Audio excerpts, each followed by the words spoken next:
अस्सलाम वालेकुम दोस्तों, अपना चैनल पीके यूट्यूब चैनल च खुश आमदीद। दोस्तों अज असीं मौजूद हाँ जी लाहौर ट्रैक्टर मार्केट दे विच। है जी भाई उन्होंने 385 ट्रैक्टर लिया जी। चेक करो जी, अज इन्होंने डिलीवरी मिली है तो मिले जी जनरल टायरों के विच। टायर चेंज किए जा रहे हैं। इस अलावा भाई उन्होंने पुछते हैं जी ट्रैक्टर इन्होंने किन्ने च मिल गया। ट्रैक्टर भी इन्होंने भाई डिस्काउंट रेट से मिल गया, काफ़ी ज़्यादा बचत मिल गई। भाई उन्होंने गलबात करते हैं। अस्सलाम वालेकुम जी। जी लाला जी। भाई की हाल जी, ठीक ठाक हो? हाँ ठीक ठाक दुआवां जी जनाब। भाई की नाम जी अपना? मानद अली जनाब। अच्छा भाई किहड़े इलाके जो आए जी? अं जनाब कसूर तो अगे गांव है सैजरा। अच्छा जी। हाँ उत्थों ये की करवा रहे पिछे? ये टायर चेंज करवा रहे हैं। नवे ट्रैक्टर के टायर चेंज कराई जाते हो? भाई जर्नल लवा के ते पैंथर पवा रहे हैं। पैंथर का म्यार ज्यादा है। अच्छा जी। हाँ जी। वाह, ते पहला किहड़ा इस्तेमाल किया टायर? पहले पैंथर का इस्तेमाल किया है ते ये जनरल लवा के हुण पैंथर लगवा रहे हो? 2020 मॉडल ट्रैक्टर अगे 85 लगाए उन्होंने पैंथर के टायर है। 2 2.5 3 साल वाया उनका अच्छा म्यार है। हाँ। कोई परेशानी नहीं होंदी चाहिए। अच्छा। हाँ फिर उन्होंने सेल किया टायर बिल्कुल उवें ही जो में टायर 12 आने यानी कि उवें गया। वाह जी नवे दे नवे। मार्केट दे विच ते बड़ियां धुम्मां ने क्योंकि तिन्ने वैरायटियां दित्तियां ने ना कंपनी ने। कईयां दे जनरल पसंद है, कईयां नूं सर्विस है, कईयां नूं पैंथर है। भाई वो फिर आपदा म्यार है ना। जर्नल का कदी म्यार है सी, अज नहीं बंदे मुतमिन जर्नल ते। हाँ। पैंथर का म्यार ज्यादा है, जर्नल का घट है। जिमीदार जो वाह के चेक करता है उस तो बाद असल पता लगता है कि केड़ी चीज़ का केड़ा म्यार है, केड़ा म्यार है। बाकी एक और कंपनी भी है वह बनाउंदी नाल। हाँ जी वो सर्विस का टायर है। हाँ। उनकी ऊंचाई ज्यादा है। अच्छा। वो वाहन लग्या कद्दू मार के फ्रड करके पैड़ी नूं चिक्कड़ विच जम जाता, फिर हथ नहीं पहुंचता। अच्छा। उनकी ऊंचाई ज्यादा है। ऊंचाई हाँ रिमां दे नाल इहदे मगराटा दे नाल जा लगदा जा लगदा है गल। उहदे ਇਹ ਹੁਣ ਜਿਹੜਾ ਪੈਂਥਰ ਟਾਇਰ ਇਹਨਾਂ ਬਣਾਇਆ ਨਾ ਬਿਲਕੁਲ ਮਿਆਰ ਦੇ ਮੁਤਾਬਕ, ਹਾਂਜੀ, ਨਾ ਹੀ ਬਿਲਕੁਲ ਜ਼ਿਆਦਾ ਏਦਾਂ। ਵੱਡਾ ਨਾ ਹੀ ਨੀਵਾਂ। ਹਾਂਜੀ ਕਿਉਂਕਿ ਜਨਰਲ ਦੀ ਗੁੱਡੀ ਬਹੁਤੀ ਨਿੱਕੀ ਆ ਜਾਂਦੀ, ਇਹ ਬਿਲਕੁਲ ਮਿਆਰ ਦੇ ਹਾਂਜੀ ਮੁਤਾਬਕ। ਜਰਨਲ ਦੀ 1 ਇੰਚੀ ਦੀ 1.5 ਇੰਚੀ। ਹਾਂ ਮਿਣ ਕੇ ਵਿਖਾਲ ਦਿੰਦੇ ਆ ਜੀ। ਆ ਵੇ ਮਿਣੋ ਜਿਹੜਾ ਕਿੰਨੀ ਇਹ ਵੇਖੋ ਜੀ ਜਨਾਬ, ਇਹ 1.5 ਇੰਚੀ ਗੁੱਡੀ ਜਾਂਦੀ। ਆ ਵੇਖਿਓ ਜੀ, 1.5 ਇੰਚੀ ਵਿਖਾਲ ਦਾ ਜੀ। ਆ ਲਓ ਜੀ 1.5 ਇੰਚੀ ਹੈ ਇਹਦੀ ਤੇ ਪੈਂਥਰ ਦੀ। ਇਹ ਜਰਨਲ ਦੀ 1 ਇੰਚੀ ਹੈ ਪੂਰੀ। 1 ਇੰਚੀ। ਹਾਂਜੀ ਤੇ ਆ ਲਓ ਜੀ 1 ਇੰਚੀ ਦਾ ਫਰਕ ਹੈ। ਆ ਤੇ ਮਿਰਜ਼ਾ ਸਾਹਿਬ ਨੇ ਸ਼ੇਖਪੁਰੇ ਟਰੈਕਟਰ ਲਾਉਣਾ ਤਾਂ ਇਹਨਾਂ ਨਾਲੋਂ ਬਾਤ। ਅੱਛਾ ਜੀ। ਇਹਨਾਂ ਭਾਈ ਉਹਨਾਂ ਨਾਲ ਵੀ ਗੱਲਬਾਤ ਕਰਦੇ ਆ ਜਰਾ, ਇਹਨਾਂ ਨੂੰ ਪੁੱਛੀਏ। ਹਾਂਜੀ ਹਾਂਜੀ ਭਾਜੀ, ਟਾਇਰ ਚੇਂਜ ਕਰਾਈ ਜਾਂਦੇ ਹੋ? हाँ जी टायर चेंज करा। ਕੀ ਵਜ੍ਹਾ ਬਣ ਗਈ? वजह जी सानू पैंथर के टायर पसंद ने जी। ਅੱਛਾ। असी अगे चलाया ना म्यार अच्छा है, ਹਾਂ। इस वजह तो जेड़ा ना ਤੇ ਕਿਹੜੇ ਕੰਮ ਲਈ ਇਸਤੇਮਾਲ ਕਰਦੇ ਹੋ? ये जिमीदार है जी, ट्राले दे भी ते जिमीदार है दोवां दे। ਭਾਈ ਉਹਨੇ ਅੱਗੇ ਦੱਸ ਰਹੇ ਕਿ 3 ਸਾਲ ਅਸੀਂ ਪੈਂਥਰ ਚਲਾਇਆ ਹੈ। 3 साल पैंथर चलाया, बड़ा बेहतरीन, म्यार भी ठीक है, सही भी घट है, ਅੱਛਾ। चलिया भी ठीक है। Very good. वही इस वजह तो जेड़ा चेंज कराने पे 10,000 रुपया भी दिता उन्होंने। ਤੇ 10000 ਦਾ ਵੀ ਦਿੱਤਾ ਤੁਸੀਂ? काफी दिता है चेंज कराने वास्ते। ਵਾਹ ਜੀ ਵਾਹ, ਇਹ ਹਿਸਾਬ ਹੈ। ਉਂਝ ਭਾਈ ਕੰਪਨੀ ਤੇ ਇੱਕੋ ਰੇਟ ਤੇ ਦਿੰਦੀ ਹੈ, ਮਾਰਕੀਟ ਆਣ ਕੇ ਵੈਰਾਈਟੀਆਂ ਬਣ ਜਾਂਦੀਆਂ। तो रेटा का तो फर्क है ना।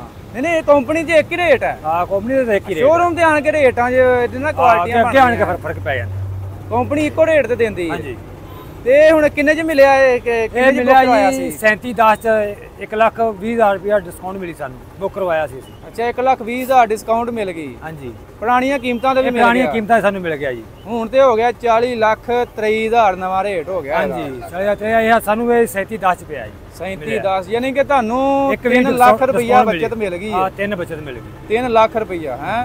ਵਾਹ ਜੀ ਵਾਹ, ਤੁਸੀਂ ਤਾਂ ਬੜੇ ਖੁਸ਼ ਨਸੀਬ ਬੰਦੇ ਹੋ। ਵਾਹ ਜੀ। ਤੇ ਕਦੋਂ ਦਾ ਬੁੱਕ ਕਰਵਾਇਆ ਸੀ? ये जी कराया 26 तरीक का। 26 ਤਰੀਕ ਦਾ? ਯਾਨੀ ਕਿ 30 ਤੋਂ ਪਹਿਲਾਂ मिल 30 ਗਿਆ। तो पहले आ मिल गया। मिलिया हुणे अहीं आई लैण अज। ਅੱਛਾ, 30 ਤੋਂ ਪਹਿਲਾਂ ਬੁੱਕ ਕਰਵਾਇਆ, ਮਿਲਿਆ ਅੱਜ ਹੈ। हाँ जी ਠੀਕ ਹੋ ਗਿਆ, ठीक ਹੋ ਗਿਆ। वो अगे मुहर्रम आ गया ना, फिर छुट्टियां आ गई, छुट्टियां दे भी नहीं मिलिया। ਛੁੱਟੀਆਂ ਤੋਂ ਪਹਿਲਾਂ ਦਾ ਤੁਸੀਂ ਬੁੱਕ ਕਰਾਇਆ। ਵਾਹ ਜੀ ਵਾਹ। ਤੇ ਮਾਰਕੀਟ ਕੀ ਕਹਿਣਾ ਚਾਹੋਗੇ? ਹੁਣ ਤੇ ਰੇਟ ਵੱਧ ਗਏ ਨੇ ਤੇ मार्केट जा जब अहीं तां गाहकी को नहीं वेख्या, मार्केट ते उवें जेड़ा चुप करके बैठी। ਮੈਂ ਨਾ ਇੰਨੀ ਲਾਹੌਰ ਬਾਰਿਸ਼ ਪਈ ਅੱਜ ਤੇ ਮੈਂ ਨਾ ਉਂਝ ਗਾਹਕ ਰੋਡ ਗਏ ਨੇ। हाँ गाहक अहीं को नहीं वेख्या, असीं गाहक को नहीं वेख्या। ਨਹੀਂ ਨਹੀਂ, ਆ ਹੁਣ ਤੇ ਬਿਲਕੁਲ ਨਾ ਰੇਟ ਵੱਧ ਗਏ ਨੇ। ਹੁਣ ਗਾਹਕ ਕਿੱਥੋਂ ਆਏ? ਪਹਿਲਾਂ ਕੰਪਨੀ ਨੇ ਆਫਰ ਲਾਈ ਸੀ ਵੀ ਮਹੀਨਾ ਇੱਕ ਪਹਿਲਾਂ ਨਾ ਕਿ ਪੁਰਾਣੇ ਰੇਟ ਤੇ ਟਰੈਕਟਰ ਖਰੀਦ। ਇਹ ਤਾਂ ਭਾਜੀ ਅੱਗੇ ਹੀ ਇਹਨਾਂ ਜ਼ਿਮੀਂਦਾਰਾਂ ਨਾਲ ਜ਼ਿਆਦਤੀ ਕੀਤੀ ਤੇ ਮੁੜ ਇਸ ਤੋਂ ਜ਼ਿਆਦਾ ਫਿਰ ਕਰ ਲਈ ਉਹਨਾਂ। ਜਿਹੜੇ ਨਾ ਮੈਟ ਦਿੱਤੇ ਆ ਮਗਰਾਟਾਂ ਵਾਲੇ, ਹਾਂਜੀ, ਇਹ ਚੇਂਜ ਕਰਕੇ ਲੋਹੇ ਦੇ ਬਣਾਏ ਜਾਣ ਤੇ ਲਿਆza ਉਹ ਬਿਹਤਰ ਸੀ। ਇਹ ਖੈਬਰ ਜਿਹਾ ਹੈ ਆ ਪਲਾਸਟਿਕ, ਇਹਨਾਂ ਦਾ ਕੋਈ ਐਡਾ ਫਾਇਦਾ ਨਹੀਂ ਹੈ। ਤੇ ਤੁਹਾਨੂੰ ਮਜ਼ੀਦ ਚੈੱਕ ਵੀ ਕਰਵਾ ਦਿੰਨੇ ਆ। ਲਓ ਜੀ, ਕਰਾਓ ਜੀ ਚੈੱਕ ਜਰਾ। ਜਿਹੜੀ ਆ ਚੀਜ਼ ਕੰਪਨੀ ਨੇ ਲਾਈ ਹੈ, ਜ਼ਿਮੀਂਦਾਰ ਨੂੰ ਪੈਸਾ ਪਾਈ ਜਾ ਰਹੇ ਨੇ। ਜ਼ਿਮੀਂਦਾਰ ਬਹੁਤ ਥੱਲੇ ਆ, ਜ਼ਿਮੀਂਦਾਰ ਦੀ ਆਮਦਨ ਵੀ ਕੋਈ ਨਹੀਂ ਵਿਕੀ। ਤੇ ਇਹ ਜਿਹੜੀ ਚੀਜ਼ ਪਲਾਸਟਿਕ ਲਾਈ ਇਹ ਕਾਮਯਾਬ ਨਹੀਂ ਸਾਡੇ ਇਲਾਕੇ 'ਚ। ਹਾਂ ਕੋਈ ਵੀ ਇਹਦੇ ਵਿੱਚ ਮਿੱਟੀ ਫਸ ਜੇ, ਕੋਈ ਵੀ ਚੀਜ਼ ਇੱਟ ਦਾ ਰੋੜਾ ਆ ਜੇ ਥੱਲੇ ਟਾਇਰ ਦੇ ਨਾਲ ਚਿੱਕੜ ਦੇ ਵਿੱਚ ਇਹ ਪਲਾਸਟਿਕ ਟੁੱਟ ਜਾਏਗਾ। ਲਿਆਦਾ ਇਹਦੀ ਜਗ੍ਹਾ ਤੇ ਲੋਹੇ ਦੇ ਮਗਰਾਟ ਕੀਤੇ ਜਾਣ, ਕੰਪਨੀ ਦਾ ਵੀ ਨਾਂ ਹੈ, ਮਜ਼ਬੂਤੀ ਵੀ ਹੈ ਔਰ ਜ਼ਿਮੀਦਾਰ ਵੀ ਖੁਸ਼ਹਾਲ ਹੈ। ਅੱਛਾ ਜੀ, ਮਤਲਬ ਤੁਸੀਂ ਆਂਦੇ ਇਹਨੂੰ ਲੋਹੇ ਦਾ ਕਰੋ ਹੈ? ਹਾਂਜੀ, ਕਿਉਂਕਿ ਪਲਾਸਟਿਕ ਆਇਆ, ਇਹ ਵੇਖੋ ਨਰਮ ਬਿਲਕੁਲ ਕੈਬਰ ਹੈ, ਤਗੜੀ ਪਲਾਸਟਿਕ। ਅੱਛਾ, ਹੋਰ ਜਿਹੜੀਆਂ ਤਬਦੀਲੀਆਂ ਕੀਤੀਆਂ ਕੰਪਨੀ ਨੇ ਇਹਦੇ ਬਾਰੇ ਕੀ ਕਹਿਣਾ ਚਾਹੋਗੇ? ਜਿਹੜੀਆਂ ਹੋਰ ਕੀਤੀਆਂ ਬਸ ਕੰਪਨੀ ਨੇ ਤਬਦੀਲੀ ਇੱਕ ਆ ਸ਼ੀਸ਼ਾ ਲਾ ਦਿੱਤਾ ਨੇ।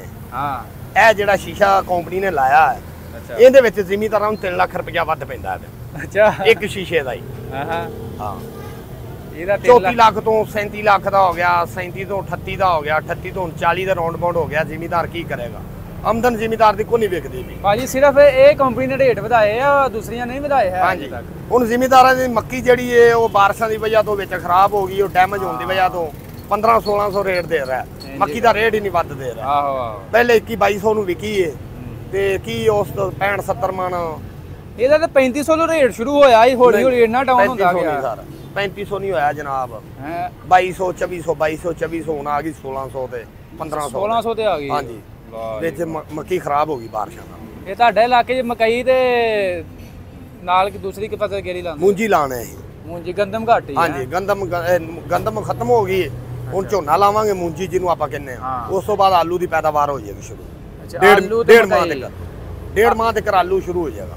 ਤੇ ਗੰਦਮ ਘੱਟ ਹੀ ਲਾਉਂਦੇ ਤੁਸੀਂ? ਹਾਂ, ਗੰਦਮ ਆਪਣੇ ਖਾਣ ਜੋਗੀ, ਖਾਣ ਜੋਗੀ, ਜਿਹਨੂੰ ਬੜੀ ਮਜਬੂਰੀ ਹੈ, ਕਿੱਲਾ 2 ਕਿੱਲੇ ਬਸ। ਕਿਉਂਕਿ ਗੰਦਮ ਵਾਲੇ ਨੂੰ ਵਿਚਾਰੇ ਨੂੰ ਬਥੇਰੇ ਘਾਟੇ ਪਏ ਨੇ ਨਾ। ਗੰਦਮ ਦਾ ਰੇਟ ਕੋਈ ਨਹੀਂ 24-2500 ਰੇਟ ਹੁਣ ਹੋਇਆ, ਨਹੀਂ ਤਾਂ 2250 2000 2200 ਬੇਸਿਕ ਚੀਜ਼ ਹੈ ਤੇ ਹਰ ਬੰਦੇ ਦੀ ਗਜ਼ਾ ਹੈ। ਤੇ ਉਹਦਾ ਰੇਟ ਯਾਰ ਬਹੁਤ ਜ਼ਿਆਦਾ ਡਾਊਨ ਰਿਹਾ। ਬਾਕੀ ਹੁਣ ਤੁਹਾਨੂੰ ਇਹ ਜੀ ਤਕਰੀਬਨ 3 ਲੱਖ ਰੁਪਏ ਬਚਤ ਮਿਲ ਗਈ। ਹਾਂਜੀ ਹਾਂਜੀ, ਬਿਲਕੁਲ ਜੀ, ਇਹ ਵੀ ਕੰਪਨੀ ਦੀ ਮਿਹਰਬਾਨੀ ਹੈ। ਲਓ ਜੀ, ਹੁਣ ਟਾਇਰ ਲਵਾਏ ਜਾ ਰਹੇ ਨੇ, ਆ ਚੈੱਕ ਕਰੋ ਜੀ। ਅੱਛਾ, ਟਾਇਰ ਫਰੈਸ਼ ਹੀ ਹੈ ਦੋਵੇਂ ਚੈੱਕ ਕੀਤੇ? ਹਾਂਜੀ ਹਾਂਜੀ, ਬਿਲਕੁਲ ਜੀ, 0 ਕਿਵੇਂ ਚੈੱਕ ਕਰੀ ਤੇ ਤੁਹਾਨੂੰ ਦੱਸੋ ਜਰਾ। 0 ਹੀ ਦੱਸੋ ਕਿਵੇਂ ਚੈੱਕ ਕਰੀ ਦੇ ਟਾਇਰ? ਪੂਰੀ ਸਾਈਡ ਦੇ ਅੱਗੇ ਮੈਂ ਤੁਹਾਨੂੰ ਚੈੱਕ ਕਰਕੇ ਦੱਸਿਆ ਸੀ ਕਿ ਬੰਦਿਆਂ ਨੂੰ ਦੱਸੋ ਕਿਵੇਂ ਚੈੱਕ ਕਰੀ ਦੇ। ਦੂਸਰੇ ਟਾਇਰ ਪਾਸੇ ਆ ਜਾਂਦੇ ਆ। ਲਓ ਜੀ, ਤੁਹਾਨੂੰ ਤਰੀਕਾ ਦੱਸ ਦਿੰਦੇ ਆ ਜੀ ਟਾਇਰ ਕਿਵੇਂ ਚੈੱਕ ਕਰਨੇ ਫਰੈਸ਼ ਨੇ, ਜਿਹੜੇ ਵੀ ਕਿਸੇ ਨੇ ਲੈਣੇ ਨੇ। ਭਾਈ ਆ ਟਾਇਰ ਦੇ ਉੱਤੇ, ਇਹ ਟਾਇਰ ਦੇ ਉੱਤੇ ਡੇਟ ਹੈ ਜੀ। ਹਾਂ, ਜਿਹੜੀ ਡੇਟ ਦੇ ਟਾਇਰ ਬਣੇ ਆ, ਚੌਥੇ ਮਹੀਨੇ ਹੀ ਟਾਇਰ ਹੈ। ਆ ਲਓ ਜੀ, 2025 ਚੌਥੇ ਮਹੀਨੇ ਅੱਗੋਂ ਦਾਣੇ ਬਣੇ ਨੇ ਇਹਦੇ। 1 2 3 4 ਦਾਣੇ ਬਣੇ ਨੇ। ਹਾਂਜੀ, ਯਾਨੀ ਕਿ ਚੌਥਾ ਮਹੀਨਾ 2025 ਦਾ ਟਾਇਰ ਬਣਿਆ। ਫਰੈਸ਼ ਟਾਇਰ ਹੈ, ਨਵੇਂ ਦੇ ਕੇ ਨਵੇਂ ਲੈ ਨਵੇਂ ਦੇ ਕੇ ਨਵੇਂ ਲਏ ਨੇ, ਨਾਲ 10000 ਰੁਪਇਆ ਵੀ ਦਿੱਤਾ ਭਾਜੀ ਹੁਣਾਂ ਨੇ। ਬਾਕੀ ਮਾਰਕੀਟ ਤੁਹਾਨੂੰ ਅਪਡੇਟ ਦਿੰਦਾ ਜਾਵਾਂ। ਮਾਰਕੀਟ ਫਿਲਹਾਲ ਬਾਈ ਬਿਲਕੁਲ ਗਾਹਕ ਨਹੀਂ ਹੈ, ਡਾਊਨ ਹੋ ਗਈ ਹੈ। ਆ ਚੈੱਕ ਕਰੋ ਜੀ, ਦੋਵੇਂ ਟਰੈਕਟਰ ਲਾਤੇ ਨੇ ਉਹਨਾਂ ਨੇ ਟਾਇਰ। ਆ ਲਓ ਜੀ, ਆ ਲਓ ਜੀ। ਤੇ ਮਾਰਕੀਟ ਭਾਈ 39 ਲੱਖ ਰੁਪਏ ਤੱਕ ਜਿਹੜਾ ਡਿਮਾਂਡ ਕਰ ਰਹੇ ਨੇ ਟਰੈਕਟਰ ਦੀ। 385 39 ਲੱਖ 20,000 30,000 ਰੁਪਇਆ। ਫਿਲਹਾਲ ਗਾਹਕ ਕੋਈ ਨਹੀਂ ਹੈ। ਇੰਜੀ ਭਾਜੀ ਗੱਲ, ਗਾਹਕ ਕੋਈ ਨਹੀਂ ਹੈ। ਆਨੇ ਨਹੀਂ ਗਾਹਕ, ਅਸੀਂ ਸਵੇਰ ਦੇ ਆਏ, ਬਾਰਿਸ਼ ਹੀ ਬੜੀ ਹੋਈ ਹੈ, ਬੜੀ ਮੁਸ਼ਕਲ ਨਾਲ ਪਹੁੰਚੇ ਆ ਤੇ ਅਸੀਂ ਕੋਈ ਗਾਹਕ ਨਹੀਂ ਦੇਖਿਆ ਕਿ ਕੋਈ ਟਰੈਕਟਰ ਸੇਲ ਹੁੰਦਾ ਹੋਵੇ। ਇੰਜੀ ਗੱਲ ਹੈ। ਹਾਂਜੀ, ਬਾਕੀ ਦੋਸਤੋ ਇਹ ਸੀ ਅੱਜ ਦੀ ਅਪਡੇਟ, ਤੁਹਾਡੇ ਨਾਲ ਸ਼ੇਅਰ ਕੀਤੀ। ਵੀਡੀਓ ਅੱਛੀ ਲੱਗੀ ਲਾਈਕ ਸ਼ੇਅਰ ਕਰ ਦੇਣੀ। ਇਨਸ਼ਾਅੱਲਾ ਮਿਲਾਂਗੇ ਨੈਕਸਟ ਵੀਡੀਓ 'ਚ। ਓਕੇ ਜੀ, ਅੱਲਾ।